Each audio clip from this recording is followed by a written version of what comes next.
तो इस अभी भी आप लोगों के पास टाइम है, जिन्होंने क्वेश्चन और असाइनमेंट नहीं लिए हैं, 25 असाइनमेंट और 50 क्वेश्चन पाइथन वाले, उनको जो एक महीना ये माइसिकल चलने वाला है या 4 वीक्स में, इसको फिनिश करके खत्म करिए।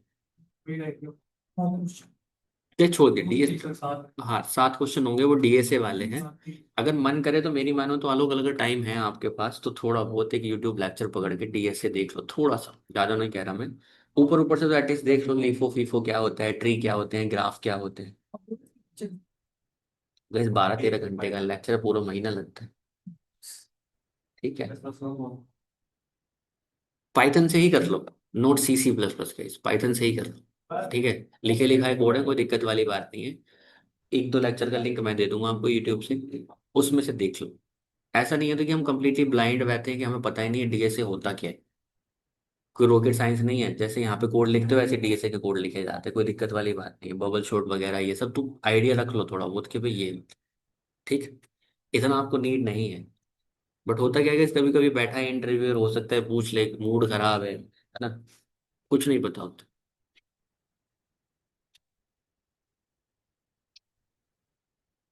अरे भाई, अरे वाह, क्या मजा कर दिया है। यही 10 मिनट का टाइम देना, that they are changing the project.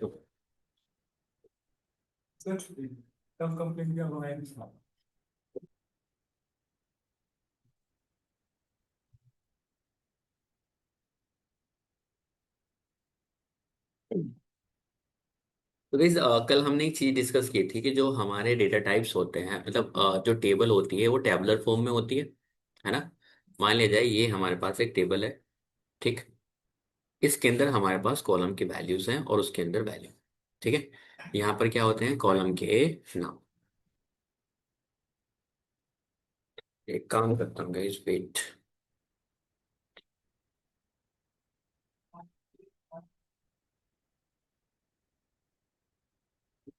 Guys, जो पाइथन के इंटरव्यू बिट वाले क्वेश्चन है ना, कोई भी ऐसा क्वेश्चन नहीं होना चाहिए जो आपको ना समझ में आता हो। ओके, जो नहीं समझ में आता है ये विल लेट मी नो, मैं आपको क्लास में एक्सप्लेन करूँ।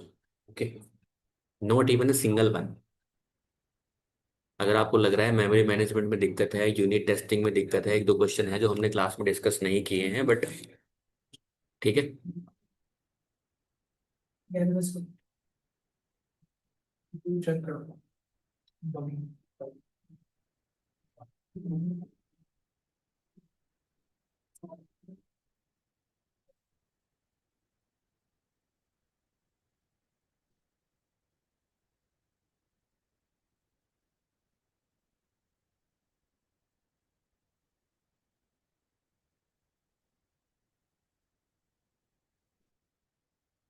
ये देखो, जो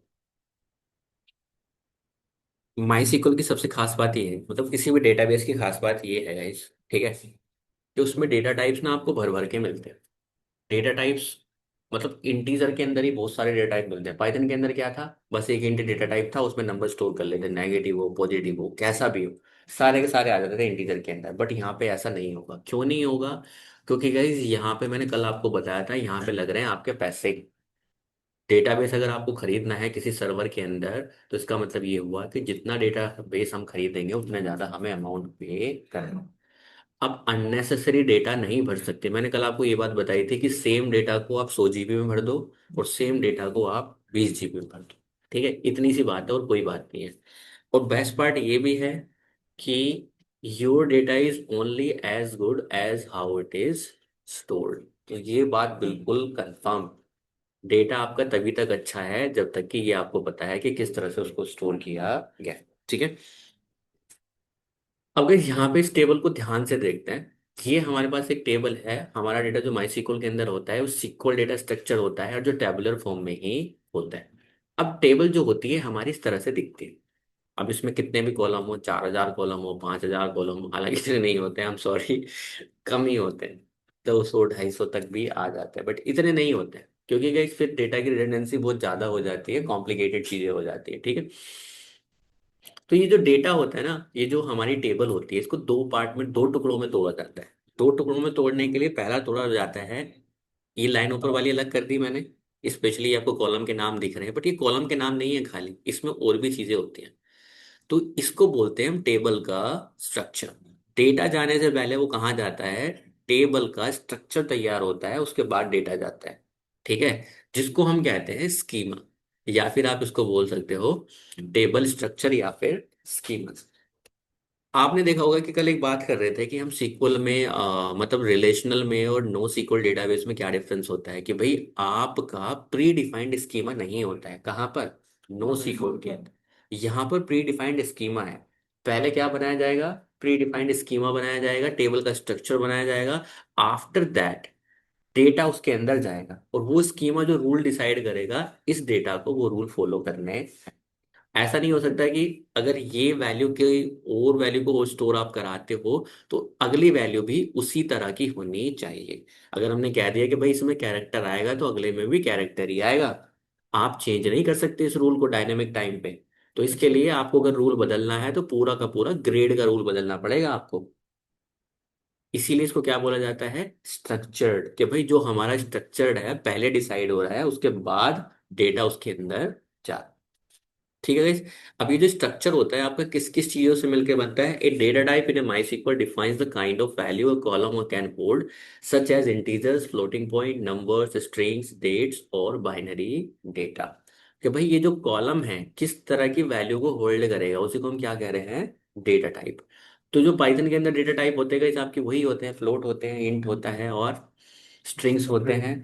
तो है वही चीजें यहाँ पर भी, इवन यहाँ पर की बात नहीं है, आप सी पढ़ लो, जावा पढ़ लो, पाइथन पढ़ लो, कोई डेटाबेस पढ़ लो, है वही।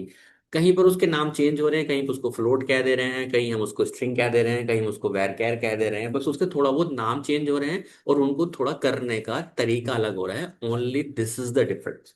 बाकी वर्किंग सेम ही है। अगर आप कहोगे भी जो ये सी सी में ही डिजाइन हुआ है guys, ये भी जो आपका सीक्वल है माई सीक्वल, ये भी सी में डिजाइन हुआ है, और जो हम पाइथन पढ़ते हैं सी पाइथन, वो भी सी में ही डिजाइन हुआ है। तो इसलिए आपको लगेगा कि जो सी की रेंज वहां हुआ करती थी एरे के अंदर, और वही सी की रेंज आपको मिलेगी इंटीजर के अंदर। रेंज में कोई डिफरेंस नहीं आएगा। ठीक है, तो कुल मिला के जो हम यहाँ पे डेटा टाइप देखते हैं, वो यहाँ पर जो डेटा कॉलम के अंदर स्टोर हम करना चाहते हैं, then we have numeric data types, we have string data type, we have date and time data types, we have binary data types, we have special data types and we have a JSON data type. ठीक है, तो binary तो आपको समझ में आता ही होगा कि बाइनरी क्या होता है, कि भाई ऐसे जो जीरो वन भी, और guys यहाँ पे जैसे बाइनरी डेटा काइंड ऑफ चलो डिस्कस करेंगे इसको बाद में। न्यूमेरिक डेटा नंबर्स हो गए, स्ट्रिंग आपके कैरेक्टर्स हो गए, और डेट एंड टाइम आपके। ठीक है, तो गाइस बात यहाँ पे खत्म नहीं होती न्यूमेरिक की। ठीक है, क्योंकि न्यूमेरिक के अंदर यहाँ पर भर भर के हैं। अब न्यूमेरिक के अंदर कहाँ से शुरू होता है, ये बिट से शुरू होता है, और ये tiny int, small int, big int, large int, मतलब इतने तरह के इंटीजर इसमें आपको मिलेंगे, बेहिसाब भर भर के मिलेंगे। बट रेंज अभी भी मैं बोलूंगा जो सी की हमने पाइथन एरे में पढ़ी थी, मैंने आपको बोला था कि एरे की वीडियो देख लेना, देखा था किसी ने एरे का, देखा था सर? तो एरे में इंटीजर थे। हाँ है, लेकिन हमें पहले डिफाइन करना होगा, डिफाइन कर बी आई से। बस तो जिसने एरे देख लिया है उसको पता है यहाँ पर न्यूमेरिक डेटा टाइप क्या है। चलो फिर भी गाइस, जिनको नहीं पता है बिल्कुल भी, उनके लिए पहले हम इंटीजर को ही डिस्कस करते हैं। हम इसको माइसिकल की ऑफिशियल वेबसाइट पे देखते हैं कि भाई यहाँ पे डेटा टाइप चलता कैसा है। गाइस सिंपल डेटा टाइप के टाइप क्यों है इतने सारे, खाली न्यूमेरिक के ही टाइप क्यों हैं, कहीं ज्यादा तेज चल रहा है नहीं इसकी, चलो डॉक्टरी बाद में करूंगा। पता चला क्लास और बंद हो गई। सुनो, my SQL int data type range, okay, तो माई सीक्वल की ऑफिशियल वेबसाइट पे ही चलता है। देखो, ये इन्होंने एक टेबल बना के दिया है ऑफिशियल वेबसाइट पे अपनी। ठीक है, और ये कह रहा है कि भाई टाइनी इंट से बात शुरू होती है और कहाँ पे खत्म होती है, बिग इंट पे। टाइनी इंट को क्या कह रहा है कि भाई ये जो एक नंबर है कितना लेगा, एक बाइट लेगा, और उसकी रेंज क्या रहेगी आपकी, -120 से लेके 127। ठीक है, और इसको बोलते हैं हम यहाँ पर साइंड। जो पाइथन एरे के अंदर हम क्या कहते थे, बी और कैपिटल बी। बी का मतलब क्या होता, साइंड, और कैपिटल बी का मतलब क्या था, अनसाइंड। सेम यहाँ पर हम सीधा सीधा लिख देते हैं इसको, साइंड ना लिख के, वहां पे बी कैपिटल बी ना यूज करके क्या लिख देते हैं, यहाँ पे साइंड लिख देते हैं हम सीधा सीधा। और अनसाइंड के लिए क्या लिख देते हैं यहाँ पर, अनसाइंड। ठीक है। So we have a range -128 to 127। अगर हम इंटीजर के सामने लिख दें क्या, अनसाइंड, ठीक है, तो वहां पे क्या हो जाएगा इसका, 0 से लेके 255। That means we can not store negative numbers inside that, कि अब नेगेटिव नहीं आ सकता है अगर हमने क्या कर दिया उसको, अनसाइंड कर दिया। क्या सिंपल कुछ नहीं है। जब एक टेबल क्रिएट होती है, मुझे कॉलम का नाम लिखना है, जैसे मान लिया जाए मुझे किसी की एज स्टोर करनी है, ठीक है, तो ये तो हो गया कॉलम का नाम। उसके सामने मैं क्या लिख दूंगा, अनसाइंड। तो ये अपने आप समझ जाएगा एज के आगे अनसाइंड हो रहा है, बट अनसाइंड से पहले एक चीज और लिखनी पड़ेगी, इनमें से एक। आप क्या चाहते हो, मैंने कहा टाइनी इंट चाहते हैं, ठीक है। तो इसका मतलब ये हुआ कि आई एम सेइंग एज के बाद टाइनिंट और टाइनिंग के बाद अनसाइंड। तो मैंने एक तरह से इसको इंस्ट्रक्शन दिया है कि मैं 0 से लेकर 255 तक की रेंज जिसमें चाहता हूँ, जो कि हर एक एलिमेंट कितना बाइट स्टोर करेगा, 1 बाइट। मतलब अगर 4 लाख नंबर हम स्टोर करेंगे पूरे के पूरे कॉलम के अंदर, तो 4 लाख बाइट हमारा कंजप्शन होगा। अब गाइस ये बात क्यों जरूरी है समझना, ये इसलिए जरूरी है क्योंकि अगर मैं कहूँ आपसे कि भाई एक काम करो, इसको ना लेके इसको ले लेते हैं, किसको, इसको, बिग इंट को। ये क्या कह रहा है कि मैं एक नंबर के लिए कितना बाइट कंजम्पशन है, 8 बाइट। और रेंज क्या कह रहा है कि 2 to the power 63। This is a very big number actually, ठीक है। ये नंबर है क्या, मैं आपको दिखा देता हूँ, ये वाला नंबर है, ये 2 to the power 63, ये वाला नंबर है। It's a very big number. आपको लग रहा होगा कि यार इससे क्या बड़ा नंबर हो नहीं सकता। हाँ, मुझे नहीं लगता इससे बड़ा नंबर हो सकता है कोई भी। ना तो किसी कंट्री की जीडीपी हो सकती है, ना पूरे वर्ल्ड की जीडीपी हो सकती है। मुझे नहीं लगता है कि ना किसी पे इतने पैसे हो सकते हैं। ये नंबर कहीं से कहीं तक भी लगता नहीं है कि ये नंबर कहीं पे आ, बाहर निकल जाए रेंज से। आप इसको पढ़ोगे तो ये करोड़ कहाँ तक हो जाता है, करोड़ तो कहीं, करोड़ तो यही हो जाता है कहीं, ठीक है। तो वी डू नॉट थिंक कि इससे बाहर रेंज जाएगी कभी। कभी कभी मन में क्वेश्चन आ जाता है कि ऐसा कोई से रेंज बाहर नहीं जा सकती, कहीं नहीं जा सकती। ना किसी के यूट्यूब पे इतने व्यूज हैं, ना किसी के इतने फॉलोवर हैं, ना किसी के पास इतना पैसा है। पूरे 10 का सारा पैसा भी लगाओगे पूरे वर्ल्ड का, तो मुझे नहीं लगता इसमें भी आ जाएगा, ठीक है। तो सोच समझ के लिया गया है नंबर, और ये फिक्स है गाइस, ठीक है। तो ये नंबर कौन सा है जो हम यहाँ पे देख रहे हैं, कौन सा, ये वाला 2 to the power। तो यहाँ पे डायरेक्ट नंबर ना लिखते क्या लिख दिया, 2 to the power 63 लिख दिया। ओके। तो बिग इंट कह रहा है कि मैं इसी रेंज को किस में स्टोर कर लूं, 8 में। अब गाइस यहाँ पे अगर बात करें 4 लाख बाइट की जगह पर, यहाँ पे कितनी बाइट हो जाएंगे आपके, 32 लाख हो जाएंगे। जो काम 4 लाख में निपट सकता था, कितने में निपटाया आपने, 32 लाख। मतलब 8 टाइम्स। 1 जीबी वाला डेटा कहाँ पे स्टोर किया आपने, 8 जीबी। जस्ट बिकॉज, क्यों, गलत डेटा टाइप, ठीक है, रॉन्ग डेटा टाइप। आपको पता था कि एज किसी की भी 255 से ऊपर नहीं हो सकती, है ना, बट फिर भी हमने आप क्या ले लिया, बिग इंट। बिग इंट से क्या फायदा हुआ, बिग इंट से केवल इतना फायदा हुआ कि आपको रेंज बढ़ गई है, बट आपको जब इस रेंज की रिक्वायरी नहीं थी, तो क्यों आपने बिग इंट चूज किया। इसका मतलब क्या हुआ, इसको बोलेंगे हम unprofessional use of data type, कि हमने बिग इंट उठा लिया, या फिर मैं कह रहा हूँ कि इंट ही उठा लिया आपने। इंट में भी तो 4 बाइट 4 गुना तो अब भी कर दिया ना, तो बेसिकली हम क्या करते हैं, इंट ही लिख देते हैं सारा। तो इंट हमें वहां पर नहीं लिखना चाहिए। ऐसा भी नहीं होना चाहिए भाई मेमोरी बचा लूंगा टाइनी इंट लिख देता हूँ। हाँ, अब आपको पता चला सैलरी देनी थी किसी की 26,000, या फिर नहीं जा सकती, क्यों, क्योंकि हमने तो टाइनी इंट लिख दिया है वहां पे, 255 रुपये से ज्यादा दे ही नहीं सकते। हम्म। तो हमें अपने लिमिट का पहले से ही पता होता है guys, कि हमारी मैक्सिमम वैल्यू कहाँ जाने वाली है और मिनिमम कहाँ जाने वाली है, ठीक है। तो डेटा के साथ साथ ये भी होता है, एक रियल सिनेरियो भी है कि किसी ने यूट्यूब पे जब किसी के व्यूज आ रहे थे, तो किसी ने इंट ले लिया था डेटा टाइप के, भाई क्या सेव करेंगे, हम इंट सेव करेंगे। अब व्यूज इतने बढ़ गए कि इस वैल्यू से बाहर निकल गए, तो वैल्यू अपडेट ही नहीं हो पाई, ठीक है। तो समटाइम्स ये प्रॉब्लम आपके साथ नहीं है, सबके साथ है। डेवलपर है, जिस टाइम पे वो काम कर रहा है, लड़के आया हुआ है किसी से बना रही, जल्दी जल्दी टेबल ले, इंटर ले ले, ये ले ले, तो वो भी चलता है, ठीक है। तो इस आई होप यहाँ पे कोई क्वेश्चन है किसी का। हम्म। तो ये सारे इंटीजर ही हैं गाइस। तो ये जो आपके पूरे के पूरे नंबर स्टोर करते हैं, this is not allowed to store a float values. यहाँ पर फ्लोट के लिए अलग से दिया गया है। वहां पर क्या होता है, Python is a dynamic type, dynamic में हमें कभी भी लिखना नहीं पड़ता है, यहाँ पर हमें लिखना पड़ेगा। तो अगर हम we are talking about the float numbers, तो we have a three types of data type here. The first we have a decimal, second we have a float, a third we have a double. Float और double में same difference यही होता है कि float आपका 7 decimal precision तक अच्छी value देता है, मतलब पूरी वैल्यू, और आपका जो डबल होता है वो 15 डेसिमल। ठीक है, आगे देखेंगे उसको, डोंट वरी। आई होप इसमें तो कोई दिक्कत नहीं है किसी को। और गाइस ये नंबर बिल्कुल सिमिलर है जो पाइथन एरे के अंदर मैंने आपको बताया था। अगर इन दोनों नंबर को आप जोड़ोगे तो आपको यही मिलता है ना। अगर ये नंबर को और इस नंबर को आप जोड़ोगे तो आपको यही मिलेगा। अगर ये नंबर आप जोड़ते हो इसके साथ तो आपको ये नंबर मिलेगा। इवन अगर आप देखोगे ये पावर के साथ भी बढ़िया चलता है। अगर आपको 2 to the power, I think ये 7 है, कितना होता है गाइस, 128 कितना होता है? हम्म, 2 का पावर 7 कितना होता है? 128 ही होता है ना।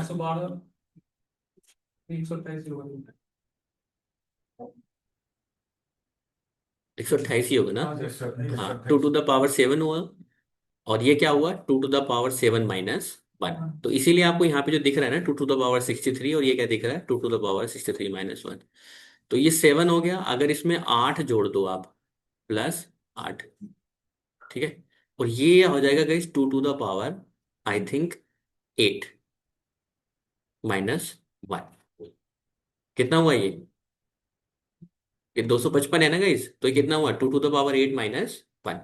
तो 2 का पावर अगर 8 करोगे तो कितना आता है, 256 और -1। तो ये 2 टू द पावर 7 हुआ, ये 2 टू द पावर 7 - 1 हुआ, और ये 2 टू द पावर क्या हुआ, 8 हुआ। तो अगर आप नेक्स्ट नंबर देखोगे ना, तो आई एम 100% श्योर ये होगा 7 + 8, 2 टू द पावर 15। और ये होगा 2 टू द पावर 15 - 1। और ये होगा 2 टू द पावर 16। तो अगर अगला जोड़ोगे तो ये 100% मेरे हिसाब से होगा 2 to the power, I think, 30। ठीक है, तो 15 में 16 जोड़ोगे तो ये 2 पावर 31 आएगा। और 31 के बाद ऐसे ही आगे बढ़ता हुआ चला जाएगा। तो these are in series, it's not just उठा के किसी ने ऐसे नहीं पेल दिया है। ठीक है।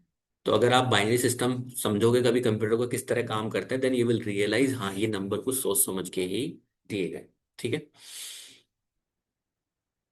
तो आपको ये बात समझ में क्लियर है कि भाई अगर हमें नेगेटिव पॉजिटिव दोनों, तो हम जाएंगे किसके साथ, साइंड के साथ। अगर केवल पॉजिटिव नंबर्स हमारे हैं तो हम किसके साथ जाएंगे, साइंड। तो अनसाइंड के एग्जाम्पल क्या क्या हो सकते हैं गाइस? एज हो सकती है कि भाई age can not be negative. Phone number guys, we do not go with integers. For phone numbers we have to go with var. इसका रीजन बताता हूँ मैं क्यों। क्योंकि फोन नंबर्स वगैरह में कभी हम कैलकुलेशन नहीं करते हैं। हमको सम नहीं करना है, हमें माइनस नहीं करना है, हमें प्लस नहीं, इवन हमें सर्च करना है उसमें क्या, कि ऐसे नंबर जो 9 से शुरू होते हैं, ऐसे नंबर जो 9 से एंड होते हैं, तो हम उसको वैर क्या ज्यादा, स्ट्रिंग ज्यादा कंसीडर करते हैं, नंबर कम कंसीडर करते हैं। नो गाइस, एज में आपको एवरेज एज निकालनी है। आपको मैक्सिमम एज पता करनी है, आपको मिनिमम एज पता करनी है। सो आपको मैथमेटिकल कैलकुलेशन वहां पे लगानी है, इसमें नहीं लगानी है नंबर में कभी भी, क्योंकि आपको नहीं निकालना है सबसे बड़ा नंबर किसका, 10.5 है। आपको नहीं निकालना है सारे नंबर का सम क्या है, क्या करोगे सम निकाल के उसमें। ठीक है। सो और क्या एग्जांपल हो सकते हैं अनसाइंड के, लाइक एज आपने बताया मुझे, और सैलरी क्रेडिट हो रही है किसी के अकाउंट में। हाँ गाइस, अगेन पिन के लिए भी नहीं। पिन में भी आप कैर के साथ जाओगे, वैर कैर के साथ भी नहीं। मैं उसको वही बताऊंगा क्यों नहीं जाओगे। तो गाइस मैंने बताया ना सारा खेल यहाँ पे डेटा टाइप का जाता है। तो साइंड वाले केस में, लाइक, किस में जा सकते हैं साइंड केस में? पेरेंट्स अकाउंट मैंने समझा सकता है। मार्क्स। मार्क्स मार्क्स माइनस में कब ये जाएंगे? बात जाते हैं जो कहीं नेगेटिव ओ, मार्क्स चलो ठीक है, आईआईटी पे पहुंचे सीधा सीधा। ठीक है। और प्रॉफिट लॉस हो गया गाइस। हाँ, तो उस पे हमने लेना है साइंड के, भाई हम नेगेटिव भी चाहते हैं। इवन गाइस हमें ये भी देखना पड़ेगा कि भाई हमारी वैल्यू जा कहाँ रही है। अगर हम छोटा डील कर रहे हैं कि भाई हमारा 1,000 तक के प्रॉफिट लॉस वाली वैल्यू है। अब जैसे कि ये है कि गाइस आपको कौन सी टेबल बनानी चाहिए, प्रोडक्ट की प्राइस आप टेबल बना रहे हो, तो आप पता करोगे ना भाई, मैक्सिमम बताना प्राइस कितना है टेबल के अंदर। वो कह रहा है कि भाई मैक्सिमम हमारे पास तो सबसे महंगा प्रोडक्ट 1 लाख का ही है। तो सेफर साइड इंट के साथ चले जाते हैं, 8 लाख तक ले लेते हैं मैक्सिमम। बिग इंट पे जाने की क्या जरूरत है उसके लिए, है ना। भाई हम प्रोडक्ट बनाना चाह रहे हैं कि उनकी प्राइस लिस्ट हमारे पास होनी चाहिए, तो इतनी जरूरत नहीं है उसके अंदर जाने की।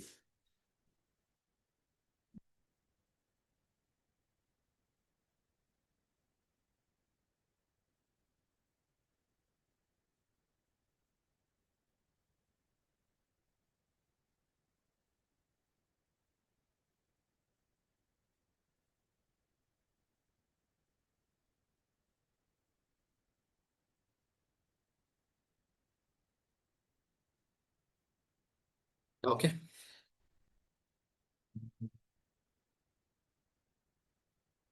इसका बूलियन वैल्यू का सेम है दोनों यहाँ पर, ठीक है। ट्रू और फॉल्स, 0 1, जैसे कि आपका पाइथन में होता है। बट एक्चुअली यहाँ पे एक कैच है। कैच ये है कि जो आपका लाइस होता है ना, वो टाइनी इंट बूलियन में ही स्टोर कर देता है। अगर आप टाइनी इंट को बोलो ना कि भाई मैं एक नंबर स्टोर करना चाहता हूँ, केवल 1 और 0, तो हम उसको बूलियन लिख देते हैं। बट इंटरनली वो टाइनी इंट को ही यूज कर लेता है, ठीक है। इंटरनली वो टाइनी इंट को यूज कर लेता है, बट हम लिखते क्या है, बूलियन ही लिखते हैं, ठीक है। तो ये हमारा क्लियर हो गया, टाइनी इंट हो गया, मीडियम इंट हो गया, इंटीजर हो गया, बिग इंट हो गया। अब गाइस अगर डेसिमल की बात करें, तो डेसिमल यहाँ पे 3 तरह से चीजें दी हुई है, ठीक है। एक आपका डेसिमल होता है, फ्लोट होता है, और डबल होता है। देखो, डेसिमल 3 तरह क्यों दिए हुए हैं, फ्लोट की रेंज थोड़ी कम है, डबल की थोड़ी सी ज्यादा है।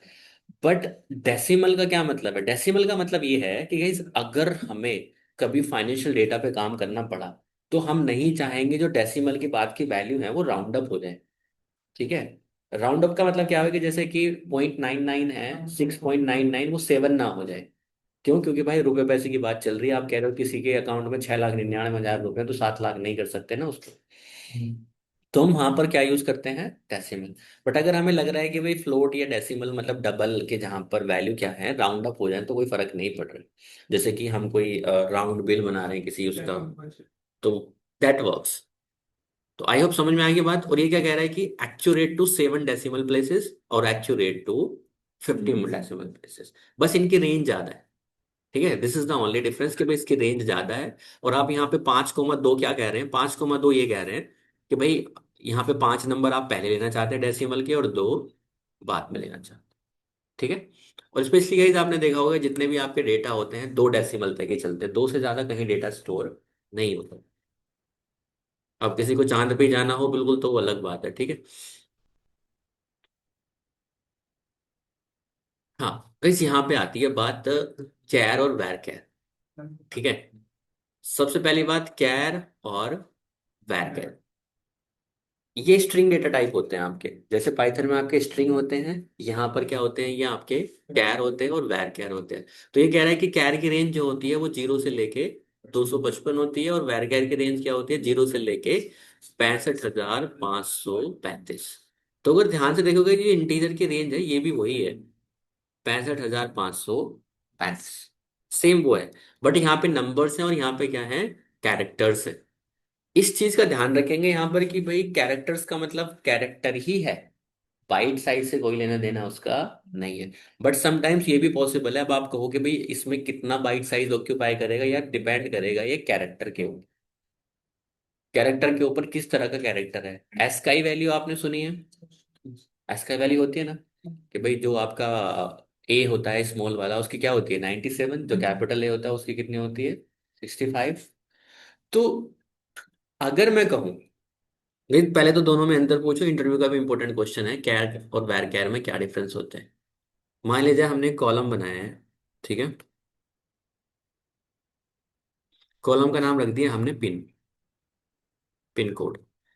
सिंपल है, जिन कॉलम के ऊपर we do not have to make any calculations, like अगर हम उस पर कोई मैथमेटिकल कैलकुलेशन नहीं कर रहे हैं, उस सिनेरियो में हमेशा हम उसको कैर या वैर कैर में करते हैं। क्यों करते हैं, क्योंकि अगर हम उस पर सर्च ऑपरेशन लगाने बैठेंगे, भाई ऐसा पिन कोड जो 1 से शुरू होता हो, या 2 से शुरू होता हो, या 3 पे एंड होता हो, या फिर उसके पिन कोड के अंदर ये आता हो, तो मैं वो डेटा सर्च करना चाहता हूँ, ठीक है। तो यहाँ पर 0 to 65,535 जो रेंज है, वो कह रहा है कि इतने कैरेक्टर आप इसके अंदर स्टोर कर सकते हो। कितने, इतने। मिनिमम 0 और मैक्सिमम इतने। इसकी रेंज कितनी है? 255। आपको लिखना पड़ेगा पिन कोड, कैर, और कैर के बाद उसके अंदर वैल्यू पास करनी पड़ेगी आपको इस तरह से। यस, कि भाई मैं इसमें मैक्सिमम 10 कैरेक्टर स्टोर करने वाला हूँ, या फिर 20 करने वाला हूँ। उसी तरह से अगर आप वैर कैर में इसको स्टोर कर रहे हो तो आपको लिखना पड़ेगा पिन कोड वैर कैर, और उसके आगे उसकी वैल्यू, कि भाई मैं 6 डिजिट का पिन कोड इसमें स्टोर करूँ। अब दोनों में अंतर क्या है इस, दोनों में अंतर ये है, ये फिक्स साइज होता है इसका ना। ये वैर क्या लिखा, वैर का मतलब क्या है यहाँ पे? Variable length. वैर का मतलब है यहाँ पर वेरिएबल लेंथ। तो यहाँ पर जो कैर है ना, ये यहीं से आया है। वैर कैर मतलब कैरेक्टर जो कि वेरिएबल लेंथ हो, मतलब फिक्स साइज ना हो। ये जो हमने यहाँ पे 6 लिखा है ना, ये यहाँ पे ये डिनोट कर रहा है कि अगर आप 6 नहीं देते हो, 4 लेते हो बस केवल, मान लीजिए आपने यहाँ पे 6 लिखा, उसको बनाते टाइम टेबल पे, और आपने केवल क्या स्टोर कर दिया इसमें, ABCD। इसका मतलब ये है कि ये मेमोरी ऑक्यूपाई केवल 4 कैरेक्टर का ही करेगा, 6 का नहीं करेगा। तो ये वेरिएबल लेंथ हो गया। अगर आप इससे कह रहे हो कि भाई केवल ए स्टोर कर दो इसमें, तो ये क्या करेगा, केवल ए के लिए जितना स्पेस लगेगा उतना लेगा, मतलब 1 बाइट ले लेगा। ठीक है। बट वैर कैर जो ये ऊपर वाला कैर है, ये कैर क्या कहता है, ये फिक्स साइज होता है। मतलब अगर आपने कह दिया ना 10, तो 10 का मतलब ये है कि 10 कैरेक्टर को स्टोर करने में जितना बाइट लगेगा मैं पूरा पूरा खा जाऊंगा। फिक्स साइज कैर। और वैर कैर क्या है? Variable length. अब आप कहोगे कि यार इतनी वाहियात चीज क्यों बनाई फिर, है ना, वैर कैर से ही काम चला लेते। नहीं गाइस, देखिए, होता क्या है रियल टाइम में, हम कैर का यूज वहां पर करते हैं जहां पर डेटा का जो हमारा साइज है वो लिमिटेड रहेगा हर वैल्यू के लिए। For example pin code. ठीक है। पिन कोड में आपने कह दिया कैर, 6 डिजिट का ही पिन कोड होता है। मोबाइल 10 डिजिट का ही होता है। आपने लिखा मोबाइल कैर 10। ठीक है। इसका बेनिफिट क्या होता है कि कैर आपका फास्टर रन करता है इन कंपैरिजन टू वैर कैर। अब ऐसा क्यों? क्योंकि गाइज ये इसकी लेंथ फिक्स हो चुकी है, इसको ओवरहेड रखने की जरूरत नहीं है। क्या रखने की जरूरत नहीं है? ओवरहेड। हाँ, कि भाई किसकी लेंथ कितनी है, सबकी कितनी है, 6 है। अब आपको कहूँ कि मैं सबकी सैलरी 40,000 है, बता देगा इस, मैंने आपको सबको बता, आप मेरे को जो बताना इसकी सैलरी कितनी है, आप बोल दोगे 40 है, इसकी कितनी है, 40 है।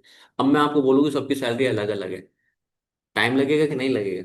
तो इसको ओवरहेड की जरूरत नहीं है। ये कह रहा है कि भाई 6 आपका फिक्स है, सबका लेंथ कितना है, 6 है। अगर आप लेंथ देते भी नहीं हो तो ये क्या कर देता है, पैडिंग कर देता है। मतलब आपने ए लिखा तो 5 की पैडिंग कर देता है। मतलब इतना स्पेस खाएगा ही 6 कैरेक्टर का।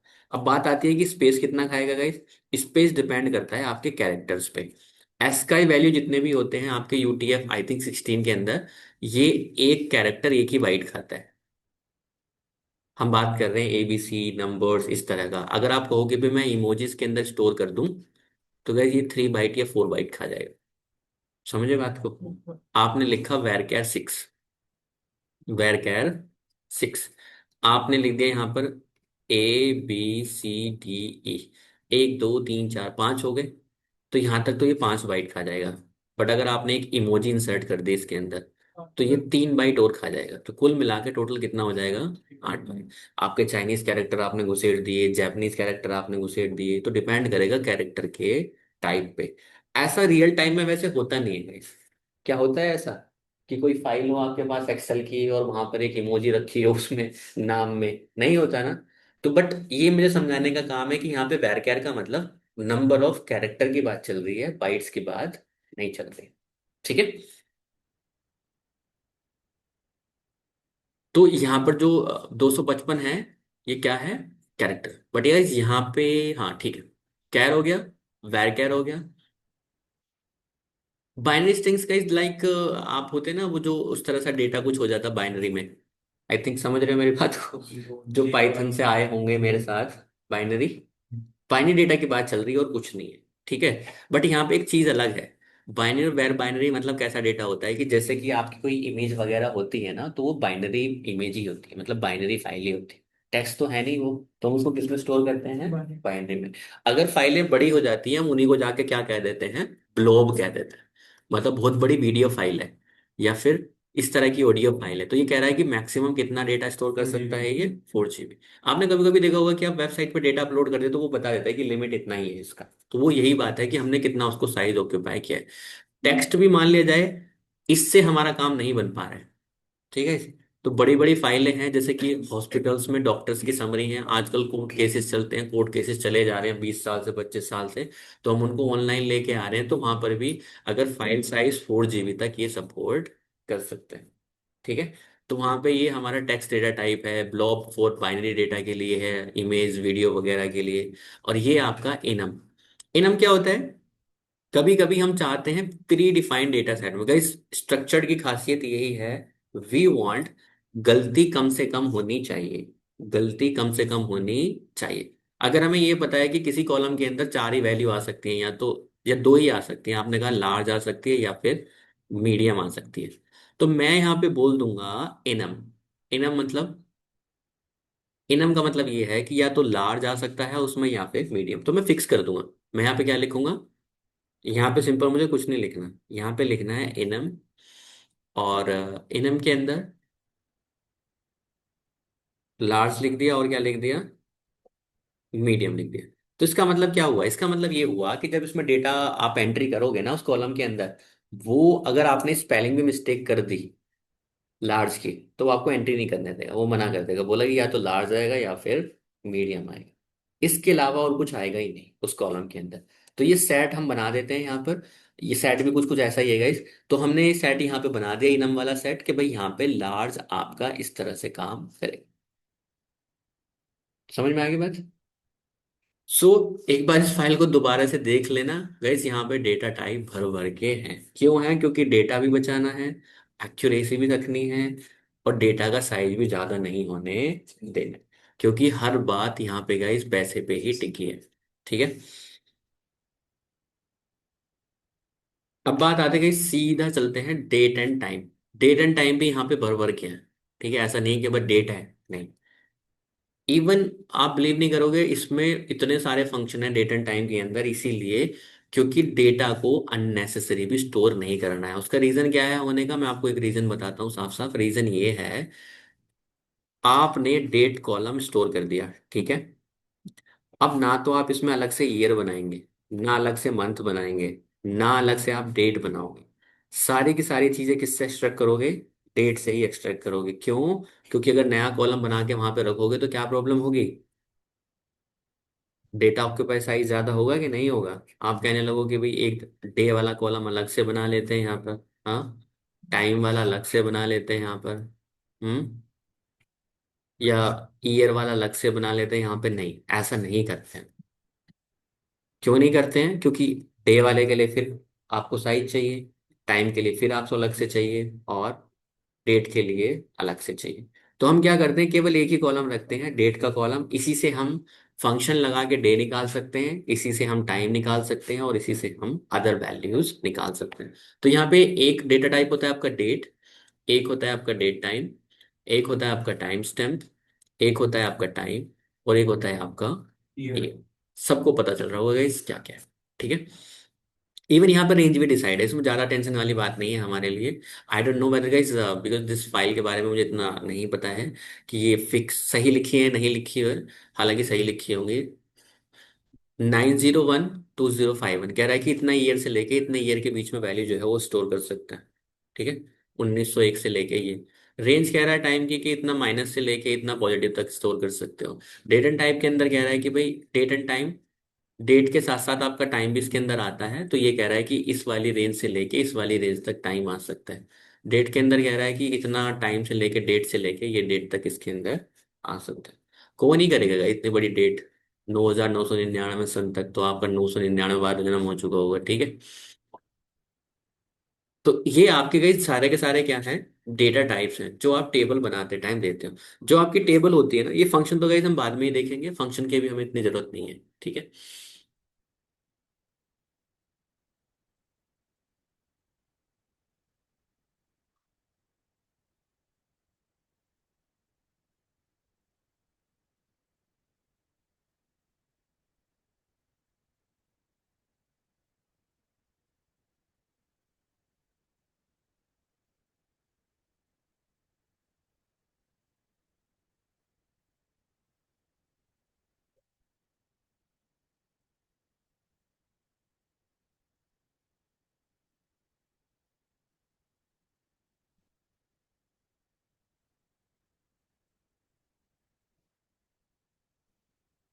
सर मैंने आपके साथ पाइथन स्टार्ट किया था पहले, बट मेरे पैर पे इंजरी हो गई थी, हम्म। मैं आ नहीं पा रहा था। तो मैं कह रहा था कि पाइथन की क्लास सरकारी खत्म हो चुकी है, मैंने शुरू कर चुका है उसमें। तो सर ने कहा कि एसक्यूएल आपको काम करेगा। तो कर लो, ये दूसरी क्लास हुई है आज एसक्यूएल की, तो बैठ जाओ।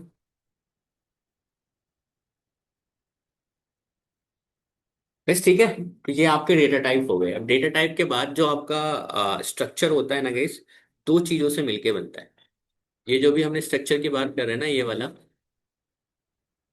डेटा तो अलग है, आपकी डेटा की तो अभी बात ही नहीं की हमने। हम केवल स्कीमा ही तैयार कर रहे हैं अभी। तो पहला किससे स्कीमा होता है? सबसे पहले क्या होते हैं आपके कॉलम के नाम। दूसरा क्या हो गए आपके डेटा टाइप। तीसरा किस चीज से बनता है वो, उसको बोलते हैं हम कॉन्स्ट्रेंट। क्या बोलते हैं? ठीक है, कॉन्स्ट्रेंट। माइस्क्ल के अंदर आपके छह कॉन्स्टेंट होते हैं guys, ठीक है। छह के नाम आपको याद होने चाहिए।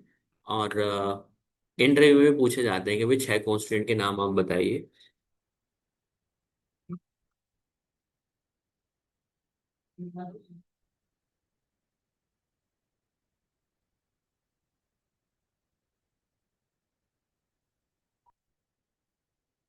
तो छह के छह कॉन्स्टेंट मैं आपको बता देता हूँ। पहला होता है आपका प्राइमरी की।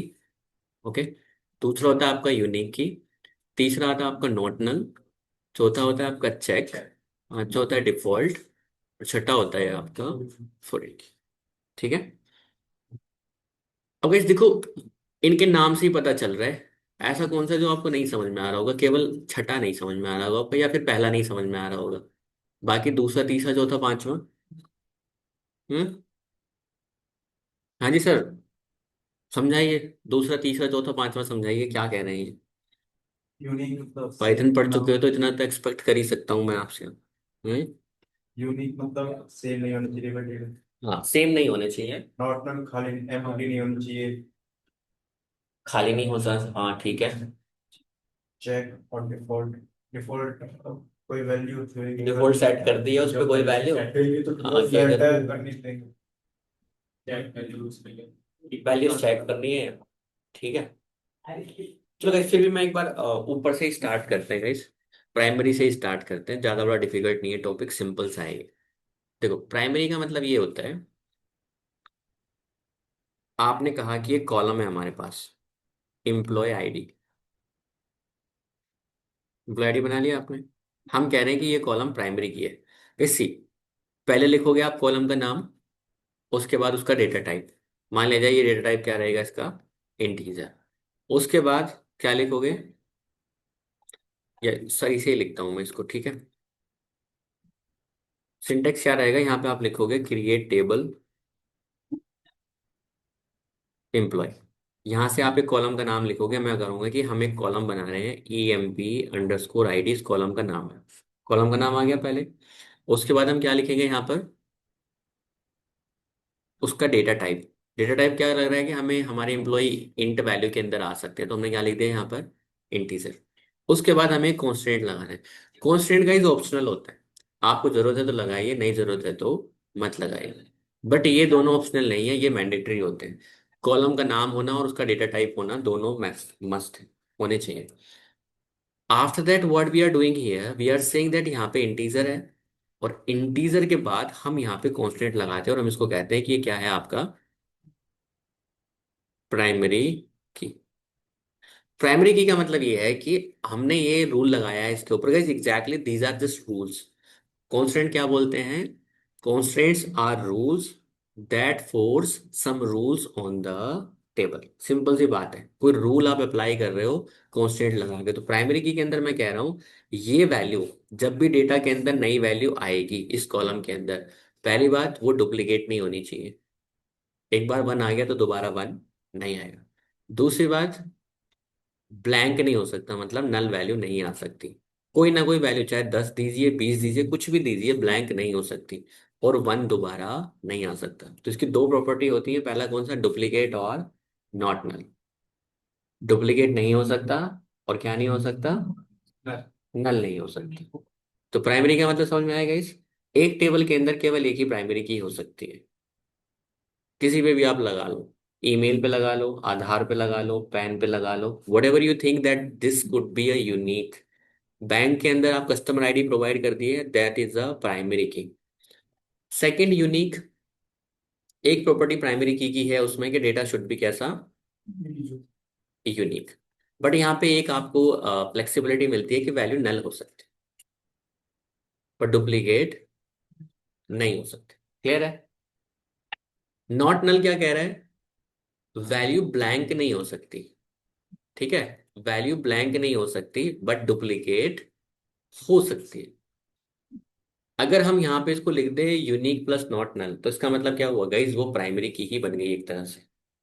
प्राइमरी की है नहीं, अगेन प्राइमरी की है नहीं, बट वो प्रॉपर्टी कैसी रख रही है जो एक प्राइमरी की के पास होता है। हमने क्या कहा कि भाई हमने कॉलम लग दिया एम्प्लॉय आईडी और उससे लिख दिया मैंने यूनिक और नॉट नल। दोनों प्रॉपर्टी किसकी है ये? प्राइमरी की ही है। ठीक है, खाली यूनिक है तो यूनिक का मतलब हुआ वैल्यू ब्लैंक हो सकती है, नॉट नल का मतलब क्या हुआ, वैल्यू ब्लैंक हो सकती है, नल नहीं। हाँ, तो इसका प्रॉपर्टी इसका ऑपोजिट ये और इसका ऑपोजिट ये, और इन दोनों की प्रॉपर्टी ये, unique plus not null. Check क्या होता है कि अगर हमें पता है कि हम नहीं चाहते कि भाई कोई भी वैल्यू इस वैल्यू से कम जानी चाहिए इस टेबल के अंदर, फॉर एग्जाम्पल हम एज रिस्ट्रिक्शन लगाते हैं। मैं कहता हूं कि चेक, मैं यहाँ पे क्या लिखूंगा, कॉलम का नाम एज, यहाँ पे मैं लिखूंगा एज का डेटा टाइप क्या होगा, इंट। इंट के बाद मैं यहाँ पे क्या लिखूंगा, चेक, और चेक में मैं लिखूंगा age should be greater than 18। तो इसका मतलब ये है कि जब इस टेबल के कॉलम के अंदर एंट्री होगी तो एज कभी भी 18 से ऊपर मतलब नीचे नहीं होनी चाहिए। अगर आप इसमें फिल करना चाहोगे कि मैं 17 एंट्री कर दूं तो नहीं हो, 18 एंट्री करोगे तो नहीं होगी, केवल 19 ही होगी 18 से ऊपर। अगर ये इंक्लूड करना है तो यहाँ पे इक्वल्स टू साइन आप लगा दो, then it will go। Default का क्या मतलब होता है कि अगर बाय डिफॉल्ट हम टेबल के अंदर एंट्री नहीं करते हैं, फॉर एग्जांपल हमारे के पास कोई टेबल हमने बनाई है यहाँ पर, और हमने लिखा है कि अगर कोई पिन कोड अपना नहीं डालता है तो बाय डिफॉल्ट हम पिन कोड उसको नोएडा का ही दे दें। तो हम यहाँ पे डिफॉल्ट लिख के उसमें पिन कोड लिख देते हैं कि ये 91111 इस तरह से कोई पिन कोड है, जो ऑटोमेटिकली अगर टेबल के अंदर इंसर्ट नहीं किया जाता है वो ऑटोमेटिकली इंसर्ट हो जाना चाहिए। ये गाइस मेन चीज होती है फॉरेन की। फॉरेन की का काम क्या होता है, दो टेबल को जोड़ के रखना। आपके पास एक टेबल है, ठीक है, यहाँ पर आपके पास एक दो तीन चार, टोटल मिला के आपके पास चार कस्टमर हैं। ये आपकी कस्टमर टेबल है, ठीक है। इसका नाम ए है, इसका नाम बी है, इसका नाम सी है और उसका नाम डी है। आपके पास एक टेबल और है, ठीक है। अब आप कह रहे हो कि भाई हम कुछ ई कॉमर्स का कुछ बिजनेस करते हैं। अब guys होता क्या है कि जब हम टेबल ना एक नहीं बनाते, हम we have a lot of table, एक डेटाबेस में आपके 50 टेबल हो सकती हैं, 100 टेबल हो सकती हैं। मैं आपसे कहूँ कि आप एक ऑर्डर लीजिए कस्टमर का और उसने पैन ऑर्डर किया है, उसको डिलीवर कराना है। आप क्या करोगे, आपके पास दो ऑप्शन, या तो इस टेबल में ही एक कॉलम बना लो। क्या बनाओगे आप, ऑर्डर का। आपने कहा कि इसने पैन ऑर्डर किया है। अब guys क्योंकि ये स्ट्रक्चर डेटा होता है, अगर 4 लाख कस्टमर्स ने केवल एक वाले ने ही पैन ऑर्डर किया है तो बाकी क्या करेंगे, 3,99,999। उसको आपको क्या करना पड़ेगा, नल वैल्यू भरना पड़ेगा। भरना पड़ेगा कि नहीं भरना पड़ेगा, यहाँ पे नल लाना पड़ेगा, यहाँ पे नल लाना पड़ेगा, और अगले वाले ने कुछ और दोबारा इसने पेपर ऑर्डर कर दिया। अब क्या होगा, मान लीजिए दो वाले ने पेपर ऑर्डर कर दिया। अब इसका मतलब क्या हुआ, अभी फिर 3,09,99 आपको क्या करने पड़ेंगे, नल करने पड़ेंगे। This is not the best practice. इसका ऑल्टरनेटिव क्या होगा कि आपको अलग टेबल बनाना चाहिए ऑर्डर का। इसमें आप क्या करोगे, अगर एक वाले ने पैन ऑर्डर किया है तो हमने इसमें पैन एंटर कर दिया, अगर दो वाले ने पेपर ऑर्डर किया है तो हमने कहाँ, 3,09,99 कॉलम की वैल्यू नल भरनी पड़ रही थी, कहाँ पे अब दो ही वैल्यू भरनी पड़ रही है। तो अब इन टेबल को जोड़ा कैसे जाए, अब ऐसा तो नहीं है ना कि गाइस यहाँ की सारी वैल्यू लेंगे, नहीं, केवल एक कॉलम ऐसा लेंगे जो दोनों में कॉमन होना चाहिए, और दूसरा पैन। तो ये जो आपने एक टेबल के अंदर प्राइमरी की बनाया है और दूसरा जो कॉलम यहाँ पे बनाया है उसको क्या कहते हैं, फॉरेन। ये आपका प्राइमरी की है और ये क्या है आपका फॉरेन की। इन दोनों में एक रूल होता है, एक कॉन्ट्रैक्ट होता है कि प्राइमरी की के अंदर केवल वही वैल्यू आ सकती है, सॉरी, फॉरेन की के अंदर केवल वही वैल्यू आ सकती है जो प्राइमरी की में एग्जिस्ट करनी चाहिए। ऐसा नहीं हो सकता कि यहाँ पे चार कस्टमर है हमारे पास, एक दो तीन और चार, आप इसमें पांच की एंट्री नहीं कर सकते, मतलब फिफ्थ नहीं दे सकते। ऐसा क्यों कर रहे हैं हम? ऐसा इसलिए कर रहे हैं, आपने कहा कस्टमर की एंट्री करवा दी आपने 5 नंबर, उसने कहा कि आपने कि उसने एक बुक ऑर्डर की है, भाई इसका नाम एड्रेस मोबाइल नंबर कहाँ रहता है ये तो इस टेबल में है ना, बाद में कैसे मैच कराओगे कि किसने ऑर्डर किया था? तो इसीलिए जब आपका ऑर्डर यहाँ पे नहीं मिलता है तो आपको रिडायरेक्ट कर देंगे कहाँ पर, पहले अकाउंट क्रिएट करिए, तो पहले डेटा प्राइमरी की में जाएगा और उसके बाद कहाँ पे आएगा, इसमें। ठीक है। तो इस तरह से वहां पे रियल टाइम सिनेरियो में काम करते हुए जितनी भी आपकी बड़ी कंपनियां ई कॉमर्स वगैरह ये सब कहीं ना कहीं पे या तो मोंगोडीबी यूज कर रही होती हैं या फिर आपका माई सिक्वल यूज कर रही थी, यही डेटा टाइप वहां पे यूज हो। ठीक है, क्लियर है? प्राइमरी की फॉरेन की, तो फॉरेन की रिपीट तो हो सकती है, आप कहने लगे कि वन दोबारा ऑर्डर कर दिया उसने, यस पॉसिबल है। तो प्राइमरी की क्या कह रहा है कि वैल्यू सारी की सारी नॉट नल और यूनिक होनी चाहिए, और ये कह रहा है यहाँ पर कि वैल्यू वही आएगी इसमें जो इसमें डिलीट, मतलब प्राइमरी की में मस्ट एग्जिस्ट करनी चाहिए। फॉरेन की कितनी भी हो सकती है किसी टेबल के अंदर, बट प्राइमरी की एक ही होगी। ये टेबल खुद अपना प्राइमरी की एक और रख सकती है, मान ले जाए ये तो कई वो कस्टमर जिन्होंने ऑर्डर कर रहे हैं, मान लीजिए तीन वाले ने पहले कर दिया और फिर एक वाले ने कर दिया है ना, बट अगर हम यहाँ भी इसका चाहें एक दो तीन चार पांच, ये भी अपना क्या रख सकता है, प्राइमरी की रख सकता है। ये तो हो जाएगा इसका फॉरेन की, और ये क्या हो जाएगा इसका प्राइमरी की। तो प्राइमरी की इस टेबल में भी एक ही रहेगा। तो गाइस हो सकता है कि ये टेबल किसी और के साथ भी ज्वाइन हो, मान ले जाए ये टेबल इसके साथ और ज्वाइन है, जिसमें कि हम इन ऑर्डर को कौन डिलीवर करेगा, मतलब डिलीवरी पार्टनर है हमारा वो है, तो यहाँ पर भी ये कंटेंट एक फॉरेन की रख सकता है। तो इसका मतलब इस टेबल के अंदर दो फॉरेन की हो जाएंगी आपकी, एक इस टेबल के साथ और एक इस टेबल के साथ, बट प्राइमरी की फिर भी क्या रहेगा, एक ही रहेगा, कि भाई ये जो प्राइमरी की है इसमें भी फॉरेन की है और इसमें भी फॉरेन की है। तो हमें यहाँ पे मेंशन करना पड़ेगा इन दोनों को टेबल बनाते टाइम कि ये दो फॉरेन की है इसके पास और एक प्राइमरी। तो फॉरेन की माइट भी एज लॉन्ग है जितनी आपको चाहिए, बट प्राइमरी की कितनी होनी चाहिए, एक ही। Even it will not allow you, आप कहोगे कि प्राइमरी की एक और बना दो, तो दो प्राइमरी की नहीं हो सकती है। प्राइमरी की गाइस किस लिए बनाई जाती है, क्लस्टर इंडेक्स के लिए, ये हम फ्यूचर में डिस्कस करेंगे, क्योंकि डेटा स्टोर करना ही नॉट अ बिग डील। आप फॉर लूप लगा के डेटा सर्च नहीं कर सकते हो faster. Linear search is a biggest problem, आप लीनियर सर्च नहीं लगा सकते because it is going to take a lot of time to search the data. तो इन दैट सिनेरियो हमें एक ऐसा कॉलम जरूर चाहिए जो एक रो को यूनिकली आइडेंटिफाई करता हो और आपको बदले में जल्दी से जल्दी रिजल्ट रिटर्न करके देता हो। आपने कहा कि आपके पास बैंक में कोई कस्टमर आता है, वो बोलता है कि चलिए पासवर्ड सेट करिए, रीसेट करिए, क्या आंसर सर्च हो रहा है, 15 मिनट में सर्च हो जाएगा, ला के दे देंगे आपका, सर्च कर देंगे, ऐसा थोड़ी ना होता है केस। अगर 4 बिलियन नंबर भी हैं तो हमें बाइनरी ट्री यूज करके, बी ट्री यूज करके डेटा एज लॉन्ग एज जितनी जल्दी आए, फ्रैक्शन ऑफ सेकेंड्स में आना चाहिए। तो इसीलिए प्राइमरी की का कंसेप्ट है जो हम आगे जाके पढ़ेंगे कि क्लस्टर्ड इंडेक्स क्या होता है और क्यों प्राइमरी की लगाना जरूरी होता है। तो इस आज के लिए इतना ही रख रहा हूं मैं। नेक्स्ट क्लास में हम पूरा पूरा प्रॉपर टेबल बनाएंगे, दैट प्राइमरी की फॉरेन की के साथ, तो पूरा बड़ा टेबल बनाएंगे, ऐसे नहीं बच्चों वाला नहीं, जो रियल टाइम में बनता है उसी तरह का बनाएंगे।